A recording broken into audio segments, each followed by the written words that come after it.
All right, folks, let's go back to the Roaring Twenties. Much more fun. Joining me now to talk about it, E.J. Antoni, public finance economist at the Heritage Foundation, Steve Moore, FreedomWorks Committee to Unleash Prosperity, and his great radio show, More Money. All right, I gave it a good at the top of the show. We're waiting for an announcement that I can't talk about, so we'll leave that for the moment and have some fun. Why were the Roaring Twenties so great, Steve Moore? So it was 100 years ago, almost today, that we saw the historic Calvin Coolidge tax cut. Now, Larry, I know you had a lot to do with that. I was a research assistant to Warren Harding. You went in so many administrations. I was in the Warren Harding White House. But that was sort of the first really... By the way, Warren Harding it was Harding and Coolidge. On tax cuts. Warren Harding is one of the most underappreciated president of history. And you're right. And he died in office, and then Coolidge passed the tax cut. And we took the highest tax rate from, I think it was around 70% down to 25%. Yeah, the post-war was close to 80%, 78%, something like that. So this was a Woodrow Wilson. And they all said the same thing, tax cuts for the rich and blah, blah, blah. And the economy just exploded. The stock market went up by 500%. The middle class saw huge advances. And revenues went up. That's right. This was the first modern manifestation of the Laffer curve. In fact, Kennedy, as you know from your book, looked back on the 20s, so we got to do that again. Well, look at, it was also a great period of technological advance. By the way, Mellon, who might have been the brains behind the whole tax cut thing, right, the Treasury Secretary, under three presidents, Harding, Coolidge, and Hoover. Hoover double-crossed him, but we'll leave that aside. Mellon was one of the great venture capitalists, and this was a period of phenomenal advanced technology in America. You know, all these tremendous inventions. We could walk through them, but we don't have time. EJ, you agree with that? What lessons can we learn? That's the point, because obviously you got a guy like Joe Biden who's always mumbling about top down and trickle down, and none of this stuff works. And here we are celebrating the Harding-Coolidge tax cuts. Absolutely. And if we look at the Depression that started the 1920s, which a lot of people forget, that's how the decade began, was with the Depression. The initial drop in employment, industrial production, stocks, et cetera, was actually worse than what we saw at the end of 1929, which kicked off the Great Depression. The difference was, as you were just saying, you had Warren Harding there who cut spending, who cut taxes, as Mellon called it, scientific taxation. And what happened? We got the Roaring Twenties. We should put up the New York Sun, the John Childs piece. Great piece. Mr. Childs himself is a brilliant venture capitalist and overall investor. So are we learning anything from that? Now, Reagan, I think, well, yes, we'll go to Kennedy, Reagan. And Trump. Trump, okay. This election may be about that directly or indirectly.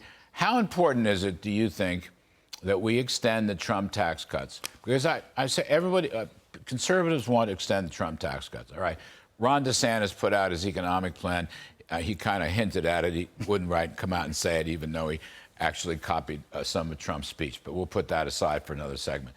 My point is, it's being priced out. Follow me on this. CBO is saying it's a $3 trillion revenue loss deficit if we extend it. They want the $3 trillion in revenues to so-called cut the budget deficit, even though tax burdens would go up a lot.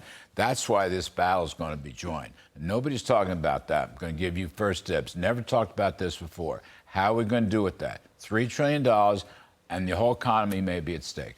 Well, if we go back to the 1920s for a moment and we look at what they did to the budget, the reductions in government spending did not match the reductions in the deficit and the eventual surplus. We actually had a surplus every single year of that decade. So what happened was the reduction in tax rates, as you said, was a perfect illustration of the Laffer curve at work, and we got more revenue, not less. Yeah, now, we have a problem, Larry. That's the argument that's going to be made. But, we always have trouble selling that argument. Yeah. I want to go to the Trump tax cuts because this is very important. One of the most important things we did, in my opinion, was we got rid of the state and local tax deduction.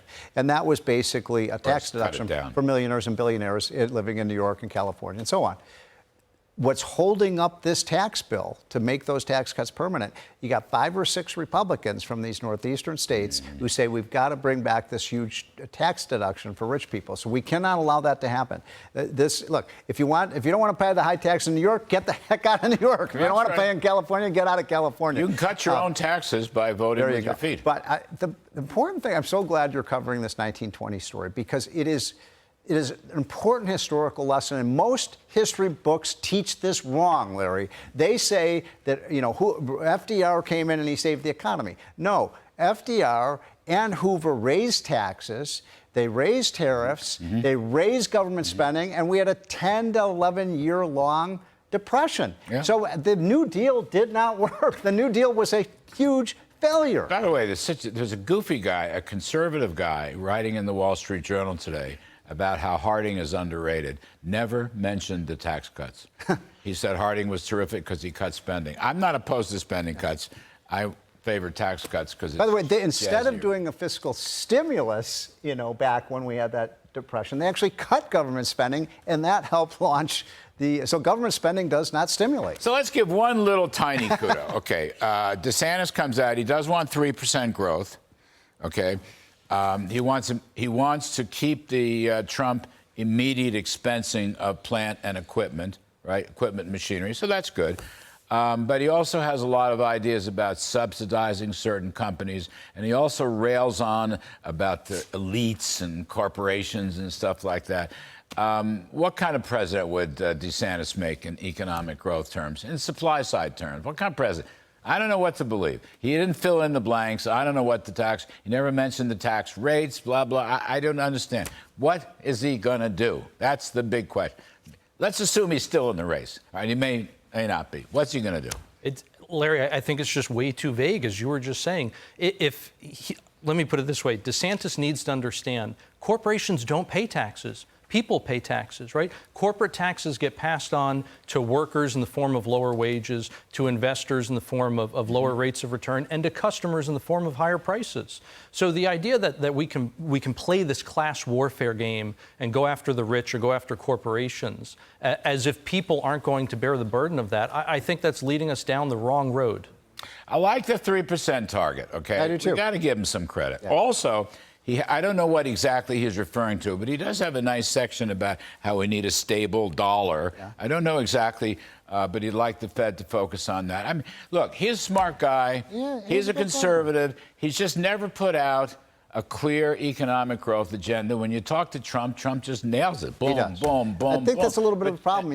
That's the issue. I don't want to beat him. I want it here. Yeah. I want Governor DeSantis to come on the show. Please, sir, come on the show. Yeah. Let's talk about your plan.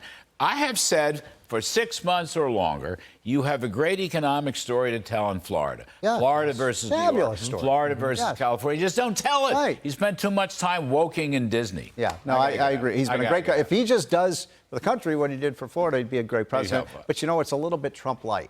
It is Trump-light. I mean, it's all Trump-light. That's the issue. You're going to be at the Harold Ham thing later? I will. All right, Harold's going to come on in just a moment. E.J. Antoni and Steve Moore and F. Scott Fitzgerald and Calvin Coolidge, all thank you very much.